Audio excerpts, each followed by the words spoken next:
ओम नमो भगवते वासुदेवाय। ओम नमो भगवते वासुदेवाय। ओम नमो भगवते वासुदेवाय। ओम नमो भगवते वासुदेवाय। ओम अज्ञानतिमिरान्धस्य ज्ञानाञ्जनशलाकया चक्षुरुन्मिलितं येन तस्मै श्रीगुरवे नमः। श्रीचैतन्यमनोभीष्टं स्थापितं येन भूतले स्वयं रूपा कलामयं ददाति स्वपदान्तिकं। जय श्री कृष्ण चैतन्य प्रभु नित्यानंद गदाधर शिवासदि गौर भक्तवृंद। हरे कृष्णा कृष्ण कृष्णा हरे हरे, हरे राम राम राम हरे हरे। हरे कृष्णा। तो पिछली बार आपसे हम चर्चा किए थे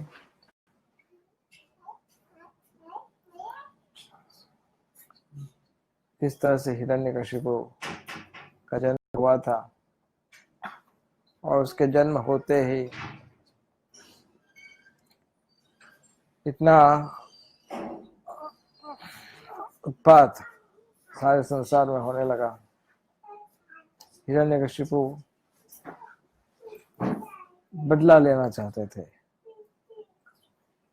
अपने भाई हिरण्याक्ष उसका वध का।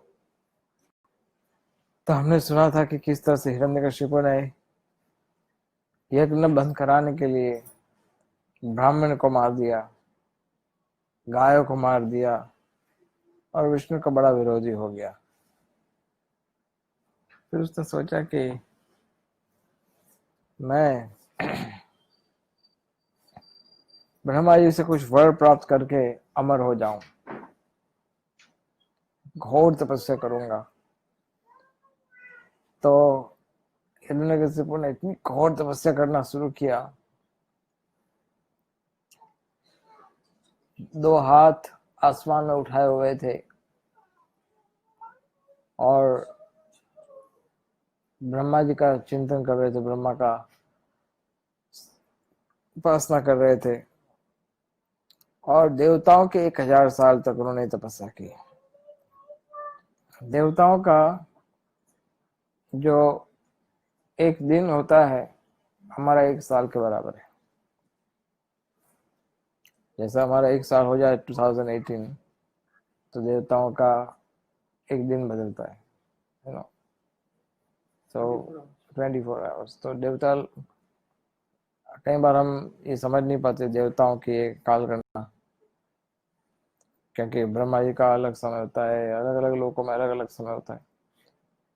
लेकिन ये बड़ा मुश्किल नहीं है, समझना आसान है। जैसे अभी हमारे लिए लाइफ अलग है, लेकिन ये जो कीट होते हैं, छोटे छोटे कीट वगैरह, मक्खी वगैरह, उन लोग का ऐसे 3 घंटा होता है, 4 घंटा होता है, कुछ का 1 दिन होता है, कुछ का 1 घंटा होता है।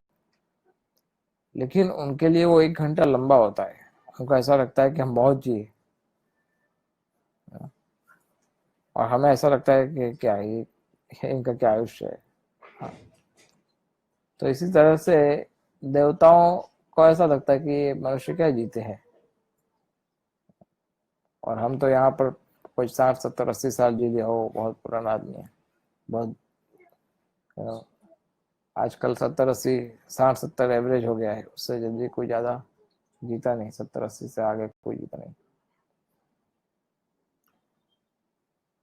तो हिरण्यकशिपु ने देवताओं के 1000 साल तक इतनी घोर तपस्या की कि तपस्या करते करते उनका शरीर जो है वो सारे चींटियों ने खा लिया था। उनके शरीर में ना थे मांस, ना चमड़ी, ना कुछ नहीं बचा, केवल हड्डियां थी, और उनके हड्डियों के अंदर उनके प्राण थे, ये हिरण्यकशिपु के।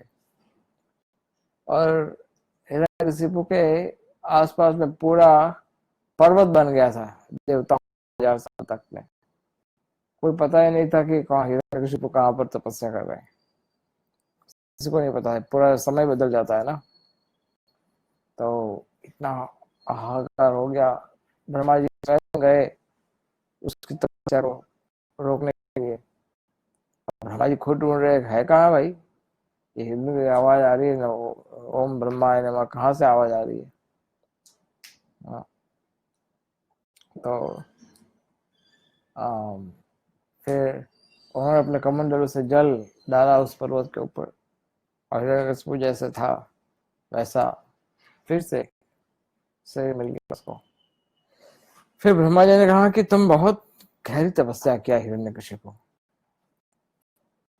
तुम्हारी तपस्या से प्रसन्न होकर मैं तुमसे मांगता हूँ, बोलो क्या वर दूं। हिरण्यकशिपु ब्रह्मा को कुछ नहीं गिनता था, तब ठीक है वरदान लेना था इसलिए हाथ जोड़ के खड़ा था, लेकिन उसके लिए ब्रह्मा कुछ नहीं था। हिरण्यकशिपु ने कहा मुझे अमर बना दो। तो हे ब्रह्मा जी ने कहे कि भाई मैं खुद अमर नहीं हूं, मैं तुम्हें कैसे अमर बनाऊं। तो हिरण्यकशिपु सोचने लगे कि ये तो गड़बड़ हो गई, हमने तो ये प्रयास किया था, मेरी इच्छा तो ये था कि मैं अमर बन जाऊंगा तो कोई मार ही नहीं सकेगा, ये तो मना कर रहे हैं। लेकिन तो फायदा क्या है सारी तपस्या करने का, और कोई वरदान मांगो। हाँ, तो सोचा कि ऐसा वरदान मांगूंगा कि भूतकाल में किसी ने नहीं मांगा है, ऐसा वरदान मांगूंगा। क्या वरदान मांगा आप सब जानते हो, हिरण्यकशिपु ने क्या वरदान मांगा, है ना। एक एक भक्त बोल सकते हैं क्या वरदान मांगा। मैं ना मरूं दिन में न रात में मरूं। तो ब्रह्मा बोल देते था। फिर दूसरा ना कोई मनुष्य से मरो न प्राणी से, किसी पशु से न मरो। फिर ना कोई अस्त्र से न शस्त्र से, तथास्तु। फिर घर के अंदर नहीं, घर के बाहर नहीं। ना घर के अंदर ना घर के बाहर, तथास्तु। हाँ हो गया। और क्या वरदान, मुझे लगा आप सबको पता होगा। नहीं, जमीन पे नहीं, आकाश पे। न जमीन नहीं, न भूमि के ऊपर, न आकाश से कोई मार सकता है मुझे, तथास्तु।